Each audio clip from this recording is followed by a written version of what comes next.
Well, happy holidays, everybody. Dave Stevens here, and I am at the home offices here in Bristol, Connecticut. Doing solo today. Troy Geary has been stuck. He's stuck in the snow confines up there in the Midwest where they're getting hammered with all this tough weather. But hey, we've got a fun show today, and I'm so excited to bring in my guest today. It's been a while since we've talked, and I could explain who he is and talk about his amazing career. But while I talk about his amazing career, we'll show a little bit, of course. Chris Long joining us, the former Philadelphia Eagle, former St. Louis Ram, former New England Patriot, two-time Super Bowl champion, Walter Payton Award winner in 2018, and just a really all-around good guy. And Chris, I'm really glad to have you here for a few minutes to just kind of talk football as we kind of look at some of your career highlights over the years. Do you feel like it was just yesterday you were still playing? Yeah, it does. It's really first off, great to see you, Dave, and happy holidays, buddy. But and you look festive. But yeah, it's funny sometimes. It's kind of like a time warp. It feels like it was just yesterday, but it's going on 5 years now, and I do miss it sometimes. It was a great chapter of my life, but I had a dad who played a long time, and he told me towards the end. He's like, "Just try to soak it in and enjoy it because it is gonna feel like a blip on the radar screen of your life." And it really does, it's starting to. But I'm loving doing what I'm doing now, podcasting, and I get to talk to people like you, and life's not too bad. Well, when we reminisce and we look about your old teams and the successes, that they had with you, and again, back-to-back Super Bowls. Not a lot of guys can say that. I think LeGarrette Blount came with you for that, and that was kind of fun. Oh, But gee, yeah.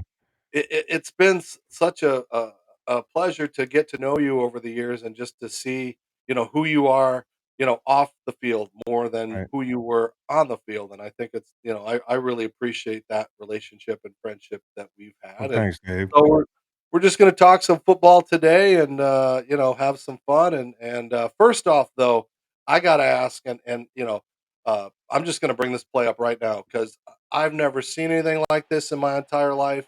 Your thoughts on the crazy breakdown of this play, the last play of the Patriots game when you feel like you're just going to take a knee going to overtime. I mean, what do you think was going through their brains when this play took place? Oh, I don't know, Dave. I mean, it's been almost 4 days now, and, I just can't get it out of my head. I can't figure out, what Jacoby Meyer was thinking. He's one of their most heads up players. He's one of their best players. He's somebody that I know Bill feels like he can depend on. I don't know if it was the fact that Stevenson pitched him the ball and he didn't expect it, and so he went into this mode of, "Hey, we're doing this pitch thing," or if, maybe quiet as kept, there was some component to the play where they were gonna pitch the ball around a little bit. I don't think that was the case, though. I just think they had a huge, costly, monumental brain fart, and I can see on the sidelines right behind Jacoby, uh, when he receives that pitch, Matt Patricia's clapping his hands, and I don't know if he's clapping his hands to say like, "Okay, good job," or then it quickly turns into horror, and he puts his hands up like, "Hey, no, no, no," no, like, it was probably one of the most bizarre, heartbreaking ways you could lose a game, and with the playoffs on the line, and especially who the Patriots are and what they stand for, and then also the fact that they were the sufferers of the Miami Miracle 5 years ago. It's just even harder to believe. Yeah, I mean, it's just in this day and age, you just don't see teams that aren't prepared, for that. It just you don't see a mental breakdown like that, Yeah. especially under a Bill Belichick coach team. That's why it was so crazy to see, and to watch his face as he walked off the field. I mean, Whew. I could. You've been around that coach. I mean, what must that locker room been like when he got in there? Just dead silent. I think probably just shocked. Again, as one of their most trusted players that made this mistake. This would have hurt at home, but you got to get on the plane and fly back to New England after a 4 p.m. game. You're not going to get in till late. Just everything about it, losing to Josh McDaniels, having to go hug him at midfield as Bill and wait as he finished his conversation with Mac Jones, kind of waiting in line to hug Josh McDaniels. The whole thing was surreal, and just every way the knife could have been twisted, it was. Well, my co-host couldn't be with us here tonight because Troy Geary is stuck in the snow, and well, what are you going to do when you get the Midwest weather out there? But he does have a couple of questions that he was able to send in to you, and we want to lighten up the mood of today. So here's a question from Troy, remotely stuck in the snow. Hey Chris, Troy Geary. Sorry I couldn't be there today, but I still have a question for you. I'm stuck up near Canada in this frozen tundra weather. But I was wondering, did you have any family traditions or activities that you guys did around the holidays? Hope to see you at Super Bowl in Arizona during that week. All right, talk to you later. Well, number one, I hope Troy gets unstuck. It's there, but it looks cold. It's funny. The biggest tradition for us around Christmas or Thanksgiving was always being adaptable, because my dad played, and sometimes he'd have to work on Christmas or Thanksgiving, and we would move things around, and sometimes we would do Christmas like after Christmas, or we do it a day or two before, and then like I can always remember like going to see my friends at whether it was school a couple days later, going for a sleepover with a buddy, and being like, "Merry Christmas," or, "How was your Christmas yesterday?" And everybody was like, dude, we did Christmas, like, when it was intended to be had, on the day that it falls on the calendar, and for us, it was always just kinda like make it work because, our family situation was a little bit different, so that was the biggest tradition for me. I don't come from a big family, I didn't have a bunch of cousins or uncles or anything like that. My family was pretty tight knit, so, it was just about being together whenever we could, however we could. And you talk about that family and the closeness of you and your dad and that support mechanism of him not only playing the game at a successful level, but being able to mentor you and teach Yeah. you and give you a lot of that. I mean, how important is that as we look and reflect on the holidays of how special you and your dad are as far as friends and father son? I think that's the most important thing, the friendship part of it, and I think a lot of dads are watching their sons or their daughters go through, various stages of their athletic careers, and you should never it should never get lost in the process that you should be friends first, and that like for me, the reward of that relationship and everything that my dad put into it is like now he's one of my best friends, and I count him as an adult as one of my best friends. Like kind of like a dad and a big brother to me. And when I was an NFL player, just having a guy that knew what I'd been through, and whether it was a win or a loss, what's important is how you actually played. And I think sometimes when things are good, your feeling of yourself can get inflated. But it's important for me to, after a game, call my dad. I used to couldn't wait to call him just to get the real truth about how he thought I played. Because coaches sometimes don't see it. Coaches have got a lot of people to coach and look at, and sometimes you can have a great game, in everybody else's eyes, have 2, 3 sacks, but you actually didn't play well the other 55 plays. And, just to get that honesty from my pops. I played with a lot of guys whose parents, after the game, would just all they'd be able to tell them was like "great game" or "sorry about the loss," and I would get another dose of honesty. So you get your coaches and all that sort of thing, but you also got this guy that knows exactly what you've been through. And I think the pressure also of who he was and what he was able to accomplish certainly made my life harder at times, but it also made me better. I think in some ways, I had there were a lot of advantages to having a dad who played in the NFL, but there were also disadvantages when it comes to the way people would view your career or the lens with which they looked at your successes and failures. And for me, it always drove me to be tougher, thicker skinned, and like when I accomplished something, it kept me humble because I wasn't the only person in my family that did whatever I did. I have a Hall of Fame dad, so it always kept me grounded. And it also, I'm the third most talented athlete in my family, really, when you count my brother, who's just got loads of talent. And so for me, it just changed the lens with which I looked at everything, and it paid off. And having my dad as a friend now is really invaluable to me. And before we go to break, now we're on this Christmas note. How much more enjoyable now is Christmas to see it through the eyes of your own family. You don't have the distraction of being on the road and traveling. Yeah. Grandpa can be around Yep. possibly now and Yep. things like that. So Christmas must mean a lot more, especially now as you watch it through Waylon and Luke's Yeah. eyes.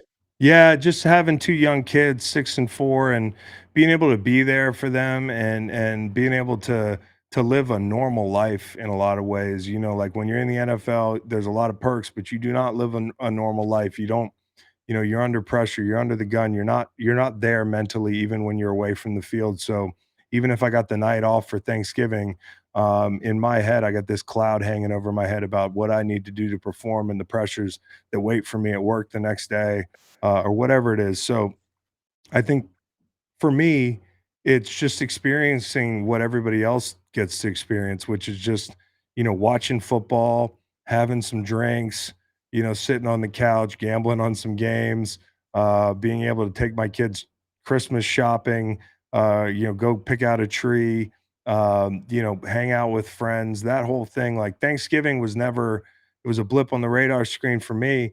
But now that I'm retired, it's like my favorite holiday. And it's just like there's so many things that just kind of retirement you gave birth to for me, just like just giving me the freedom to live like a normal human being. And it's a big trade-off. You sacrifice a lot playing in the NFL and dedicating your life to your craft for 20 something years, and it starts in high school, because I was in high school. I played 4 sports, but after I finished basketball practice at 6 o'clock, I was in the weight room till 8:30. You know, so and all summer I was training, and when people were going on trips and that sort of thing, I was busting my ass. And I've missed weddings. I've missed I've missed being around my friends. I've missed all types of stuff over the years, and now just being able to live a normal life is kind of cool. Well, as long as you didn't miss your own wedding, I think that was I didn't probably the miss main that thing. one. I mean, That was I faintly remember it. Um, but yeah, so that's what this is all about for me, is getting back some of the lost time. That's great. And we will continue our conversation with Chris Long joining us. Don't go away. We got to pay some bills, and I think Santa Dave is coming up. So stick with us on Geary, Stein, and Stevens.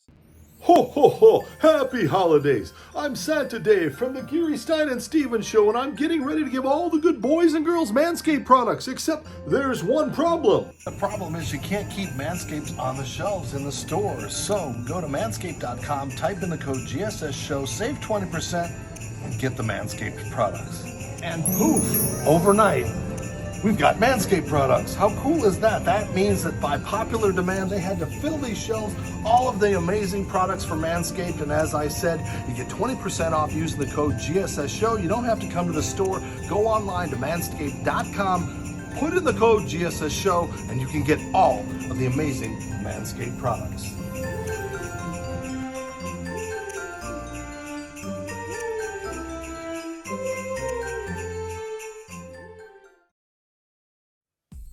Hi again, everybody. Dave Stevens from the Geary Stein and Stevens Show. And I'm on the road a lot covering professional teams like the Philadelphia Eagles here in this beautiful stadium, but I don't have a lot of time to eat.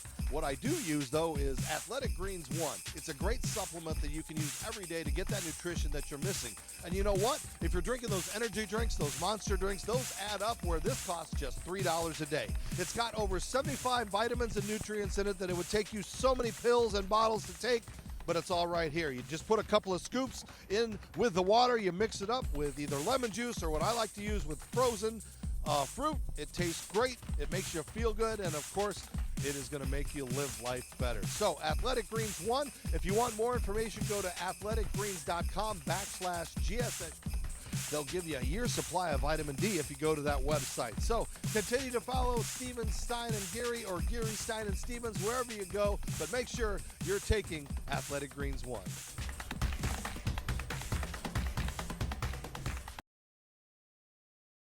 Alrighty, back for our second segment of joining me with Chris Long. And Chris, again, thank you for taking time out during, I know it's a busy holiday season, and you said you got all your Christmas shopping and everything done. So I'm glad Yeah. that that's ready. So we got one more question that will actually help kick off this next segment from Troy, who is again bound somewhere up in Canada. Troy? How did your charity, the Waterboy Foundation, go from an idea to a reality? Yeah, it's a great question. Thank you so much for asking. In 2012, I think it was, it was my first year with Jeff Fisher, and I remember meeting him in the office, and he had his pictures all laid out on the desk already, and there was this picture of him climbing a mountain, like some snow-capped mountain with Teddy Bruschi and some amputees. I think he had gone up there with some veterans, and um, I was like, "Where is that? Yeah, it looks fun. I like to climb mountains." I grew up in Virginia, and there's a lot of hiking up here and trekking, and I was like, "I'd like to try something like that." He's like, "That's Mount Kilimanjaro. It's really high. It's in East Africa." And I'm like, "Oh, there's snow in Africa?" He's like, "Yeah, check it out someday." I'm like, "I think I will. I think I want to go this off season." And he was like, kind of looked at me like I was crazy because they had just signed me to a really big deal. And I don't think he was excited about me going and climbing a mountain when he owed me all that money. But me and James Hall, who was like an older brother to me, defensive end for the Rams, went over to East Africa to climb this mountain. And James had just retired, and I was still active, and we had a great time on the mountain. It was a huge challenge, and we got down and just kind of like meeting the people, seeing the circumstance, seeing some of the things that were not available to people in the region that are available to us in abundance, and one of which being water, kind of moved me. And I wanted to start my foundation relatively soon. And I'm kind of a pragmatist where I believe that, like, if you have a cause where you can clearly illustrate how far your dollar goes, and the difference is clear. You can move mountains, and for me it was water. And I thought there was a niche in the NFL that had yet to be filled, and really in pro sports, where there was no alliance of people fighting for clean water. And if you know anything about the world, you know that, depending on where you live, access to water is not a guarantee, and it's really hard on families. It's really hard on children. Waterborne illness kills at that age. Diarrhea kills at that age in the region. A whole host of side effects that are negative for a society pop up when you don't have access to clean water. Kids are missing school with waterborne illness. Women and girls are gathering water. It's an undue burden on them, and so that cause spoke to me, and we started Water Boys. Man, it's going on 10 years now. We've provided over 500,000 people with the gift of clean water since our inception. We've worked domestically, we've worked in Tanzania, we've worked in Kenya. We climb Kilimanjaro almost every year as a part of our Conquering Kili program, which unites veterans and athletes to tackle this mountain and raise money and awareness for the clean water crisis. And I'll be going up again in February, and climbing this mountain again. And just a big challenge, but something I'm passionate about. And I can't wait to go. Cliff Avril's joining me. Orlando Franklin's joining me this year. Jabal Sheard's joining me. And we've got a I number of really should climb that thing with you. You know one of that. these days, Dave. Come on now. But I think you'd have a lot of fun, and it's a huge challenge. But again, at the end of the day, it's such a worthy cause, and there's a lot of causes you can give your money and your time to. But for me, clean water, the results are enormous. When you go to visit a village that doesn't have access, and then you go the very same day to a place that we put in a well, you can see the stark difference in the way of life. And really, there's an immeasurable part of this whole thing, which is that it gives people hope. And just having hope and having that one thing that you absolutely need to live taken care of frees you up to do so many other things and become upwardly mobile. And that is, of course, waterboys.org. We showed the website. I can't say enough. How many wells are you guys up to now? We're over 100 now. We're over 100 large solar powered wells. And these are wells that provide water for up to 5 to 7,000 people. And we're also, like I said, working domestically as well. There's a lot of people in the United States, 2 million people that don't have access to clean water. And that's just inexcusable. And so we're just chipping away at it. And of course, you're joining us from the studios of your podcast. And I love listening to your podcast, watching it. It's the Green Light with Chris Long.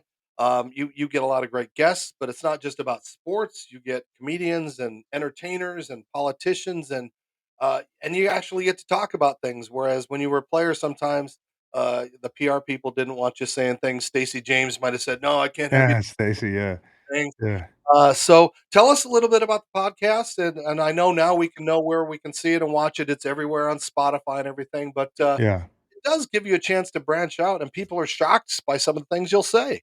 Yeah, I mean, like, surprise, surprise, we got a lot to talk about, and not all of it's football. And I wanted to start something that is like a bunch of dudes or just me and a couple people hanging out on a couch and talking football and pop culture and anything that pops up. Football is obviously the anchor during the season. We do a big, Monday wrap up show. Tuesday, you get a guest with me and Bo Allen, one of my former teammates, will pop in and review Monday Night Football or have somebody on. Like this week, we had Dawson Knox. Wednesday, it'll be me and Kyle. We'll have a guest on. It might not be a football guest. Like this week, it was Tom Segura, who's a great comedian, one of my personal friends who I really enjoyed getting to know. And then late in the week, we wrap it up with, Stanford Steve and Macon, who's my co-host, one of my childhood friends. And so, for me, it's been an interesting process. I've had to learn a lot about myself. I've had to challenge myself. I've had to study. I've had to stay involved in the game. I've had to grind. And then on the business side of things, I've had to really just build this thing out. And, I don't want it to be just the Chris Long show. So I've been very intentional about adding people and pieces that can kind of like create a community feeling. And, for us, we have a little community right now that's growing. But we want people when they pop on to feel like, hey, these are normal people, whether they played in the NFL or not. I've got Nate Collins, who was a college teammate of mine, a pro player, Bo Allen, myself, Kyle. There's, at least four of us in the orbit who played in the NFL. And then there's regular people. And it's just this melting pot of different interests. And I think most people sit there and listen. They say, like, yeah, this feels like me and my friends on the couch talking ball or whatever else it is. So that's what I enjoy coming to work and grinding it out and answering the bell, but I also just enjoy having conversations when it gets down to it, and that's what I do for a living now, and I'm enjoying it. Well, I'm enjoying this conversation. We're going to take another quick break. We'll come back, talk a little current football, find out Chris's thoughts on some of the current players and a couple of his ex teammates. So you're watching Geary Stein and Stevens, a special holiday edition with Chris Long. We told you all year long, and now we have to holler. We ruined all our clothes and stretched out all our collars. So freshly dressed, that's the size to go. With hundreds of amazing shirts and places to spend your dough. Oh, freshly dressed, will lighten your shopping load. And save you more for success at checkout with our GSS show code. The GSS show code. Merry Christmas, Pete. Merry Christmas, Mom. I think there's one more present for you. It's a Manscaped package with lotions and sprays and trimmers. And where's the lawnmower? Hey, there's a note. Dear Pete, may you have a Merry Christmas and a smooth New Year.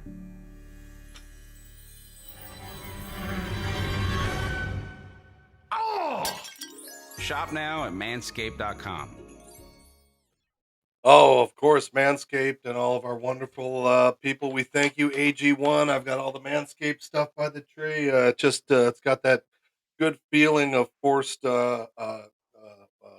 sponsorship, but we are thankful for everybody that sponsors us, and I'm thankful Chris Long has joined us today. And Chris, we talked about you knew in your mind when it was time to walk away. You could have played a little longer. You probably could have played two more seasons or three, and the money would have been there. But yet now this season, when you're looking and you're seeing a guy like Tom Brady, who you played with, you played against. Is that writing on the wall? Do you think he still has it for next year? I mean, they're still in playoff contention, but man, he's been around a long time. Yeah, I think Tom's got another year in him. I really do, and I don't think Tom would want to end this way. Um, on one hand, it's really hard to walk away at the right time. And for me as a position player without the legacy of somebody like Tom Brady, it was easier to find that right time. Like for me, it was easy to exit stage left after 2018 in Philly because I didn't want to pick up and start somewhere else. Philly was not going to afford me the same opportunities on the field, and I'm a football player and I want to play. You know, the reason that I play the game is for Sunday, especially at my age where I was. And so, I think Tom's equation is a little more complicated. But I think for Tom, if he can find the right situation next year with a good solid team that's built in a way that is quite the opposite of the way this team was probably constructed this year and doesn't have some of the same bad luck that they've had. I think that you could see Tom play another year and play well. And I Is think the for Tom, 49ers in that scenario now with everything? I I think mean, the Niners Mahomes? might be in that scenario, but I also think the Niners might find the right guy. I mean, like maybe Brock Purdy's their guy, maybe it's Trey Lance. I was thinking, and this is me, the fan, wouldn't it be fun if the Patriots, who are probably going to axe Matt Patricia, bring in a dynamic offensive coordinator of Tom's choosing or something, revamp the offensive line a little bit, get one game changing wide receiver. You've got a great defense. There'd be something poetic about finishing up there. I don't know how he feels about that or how Bill feels about that, but that could be fun. I know people talk about the Titans. They've talked about the Titans before. I don't know if that's a huge upgrade there. The Raiders have been talked about. I think the Colts, it's going to be interesting to see what they do next year. But I think Tom has, if you're asking, is he good enough to play another year? I do think he's good enough to play another year. I think, he's played poorly at times this year, but also that offense is not set up to succeed. They don't have a lot of speed. They were missing Gronk a lot. They've had trouble in the red zone. They've had injuries. You bring in Julio Jones, it's like he's in, he's out. Godwin off an ACL, the whole thing. They've been missing that really dynamic, fast slot guy, that little shifty guy. Their offensive line, obviously, the interior especially, which is so important to him, has not been very good. And then they lose Wirfs late in the season. It's just an ideal situation for him, and I'd be interested to see if he wants to play another year, what he thinks the best situation would be. Well, give me that player's psyche perspective too, because there's a quarterback in New England that is the starting quarterback, and he's hearing these rumors, and it's like, so they really don't have the confidence in me that they'd bring, you know, Tom Brady back, and like, what is he going through mentally? Well, and if you're Mac Jones, just in general, you're just like, I'm not set up to succeed this year. I've got two offensive coordinators, which is a tough deal, and they're not lifetime offensive coaches. I mean, you had Joe Judge and Matt Patricia, and I don't think there's a lot of talent in New England. And here's a guy a year ago who Josh McDaniels had looking like the quarterback of the future. So I think Mac Jones is an interesting study on context mattering in the NFL. What you have around you can change, and the scheme can change, and the entire consensus opinion on you can change because of that. And I think if you're Mac Jones, you're kind of pissed off at what you've had to deal with this year, and I think he'd be right to feel that way. But that's the NFL. There were a number of years where I wasn't in the right situation. I was drafted by a team that wasn't very good. That it was really hard to succeed as a part of those St. Louis Rams teams. So I'm empathetic to guys feeling like, hey, I'd be a lot different if I was in a different situation. But also it's the reality in the NFL. And we're watching for our listeners, we're watching a little bit of Chris Long's time with the Patriots and the Rams, and I still can't call them the St. Louis Rams. I feel like it's like you forget all these teams have moved around so much and Yep. everything, but it was still great to watch you play out there, and the way you carried yourself on the field, and just the way you just put in that effort every time, and you became such a leader and instrumental to Super Bowl championship teams. But I know today is kind of a sad day, and again, depends on when you're listening to this, but we lost one of the greats of all time. Yeah. We just found out that Franco Harris, on virtually the eve of the anniversary of the 50th celebration of the Immaculate Reception, and I just wonder your thoughts on him. I'm sure your paths crossed a few times. I know he Yeah. played before your time, but still, he's a legend. That Walter Payton, Franco Harris. These are the guys that anybody wanted to be like when they were kids. Yeah, well, I mean, you talk about franchises in the NFL, there's not very many that have a richer history than the Steelers, and he's on the Mount Rushmore probably of those players that wore that uniform. If you ask the fans, like who are the most famous Steelers of all time, I mean, he's one of them, and also was just such a great guy off the field. I met him at the Man of the Year stuff, and he was just such a gracious dude. He was so humble and he took time to talk to me and he seemed really engaged in the conversation. He had no reason to spend any time aside stage BSing with me, but I'll never forget getting a chance to meet him. And he was just such a legend and meant so much to so many really rabid Steelers fans. And yeah, like you said, on the eve almost of the Immaculate Reception and the whole thing, he's a part of the game's fabric. And I know it's bittersweet to talk about him today because you lost him, but there's so many great Franco Harris stories and hearing people share them and their memories of his career. It's what the game's about, man. There's some guys that are just larger than life, and he was one of them. And I was so lucky to, I've gotten to become friends with Rocky Blyer, another Pittsburgh legend, and he helped get Franco and Rocky on my show, and we just talked about so many fun things and stuff, and that was just 2 years ago. And Yeah, still in our lives as we advance, 72, 73 is still. pretty young. Yeah, you still got some time in front of you, Yeah, so, yeah, it's really tough, and, he's not gonna be around this weekend when, basically that play, I think, is one of the most iconic plays that kinda put NFL back on the map. It kinda yeah, started that excitement and that frenzy of, like, "Hey, this game's kinda cool," and it really set the tone for the '70s and '80s and then ESPN and all these things that had to start covering you guys, so yeah, such a loss for the NFL world. no question, man. But, you know what? On the bright side, if you like today's show, of course, now you guys can watch us on Remote TV. We're being streamed. So if you want to do something and you've got your uncle and your aunt and everybody around this Christmas, you get tired of seeing them drink too much or eating too much eggnog or anything like that, you can watch Geary, Stein, and Stevens on your TV at yourhometv.com. We'll be having Chris Long here as soon as we can get it out tonight to put it on there. And again, we thank everybody for your support, your love, turning this little show into something where, again, we get, such amazing people. I love being able to call in favors to my friends and stuff like that. Chris, it's been awesome to have you spend a little Yeah, time with us. And I'm going to give you 30 seconds or a minute to just say happy holidays to whoever you want out there. And again, tell us how we can find you, follow you, and continue to watch you on all the things you do. Waterboys.org. Don't forget that. Of course, if you're in the giving mood this holiday season, yeah. just go to waterboys.org, dump some money in there because, again, what he's doing, you don't get enough credit. You don't become man of the year if you're not making an impact. So thank you so much, Chris. Well, thanks, Dave, and I appreciate you having me on.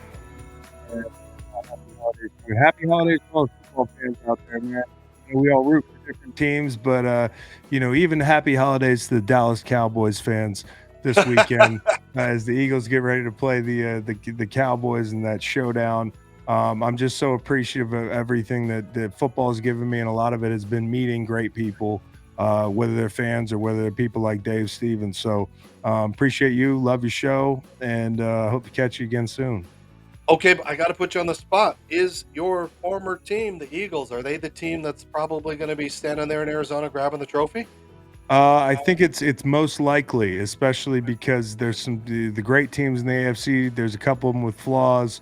If Jalen can get back healthy, I think the biggest impediment to that is the San Francisco 49ers. But outside of that, I feel like they have the best team in football, top to bottom. So hopefully Jalen can get back healthy because that's what we want to see. We want to see the best of the best out there on the field. All right. Well, best of love and admiration and everything for the holidays for you, your sons, your wife, everybody who puts up with your cantankerousness sometimes when you're out there with you. No, I'm just Yeah, joking, brother. no, it's But true. can't wait to see you again in Arizona. And again, thank you everybody out there watching and listening. You still got time, those stocking stuffers. go to manscaped.com, type in the GSS show code for 20% off. And of course, if you want to look good like me and you see me dancing all the time, that's because I'm wearing fresh, clean threads, just like the one I have on today.